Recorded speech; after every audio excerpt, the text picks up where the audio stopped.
台湾文学基地每个月第3个礼拜日，照惯例拢会举办母语讲故事的活动。那配合文化部台语家庭的计划，嘛有算点数。有家长是讲，伊唔那是来听故事的，嘛要对志工学对囡仔讲故事的美感。淡水秋，出角鸟啊来作秀。讲故事志工先讲一句，带大人囡仔对咧做伙来唱念。台北的台湾文学基地为着响应世界母语节，2月23举办母语讲故事的活动。这届讲的故事是台文馆新出版的绘本《树仔反世妖的记》，在讲台湾文学基地这片日本宿舍群和内底的老树丛等等的故事，让民众了解这个基地因危险啊风挺调的历史。为日本时代，到今嘛，这当家已经合作。日本时代做三班桥过，为着这个基地咧，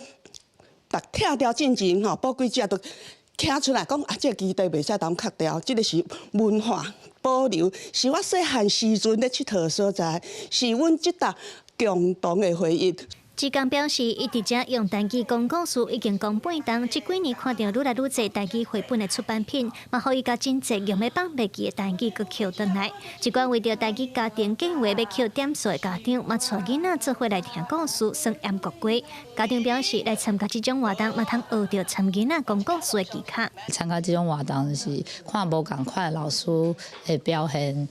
搁有老师会教一寡新的歌，也是新的游戏囡仔会使耍，因为爸母可能较甲故事讲了，袂想着讲会使搁带一寡活动安尼。为着文化部推动的台语家庭计划，各单位拢有办丰富的活动。不过有家长是建议讲，在一寡针对大人举办的讲座活动，会当增加到带囡仔的空间，互囡仔坐袂调的时有安全的所在通耍，大人嘛通安心上课。记者卢尚如、林晓凯台北报道。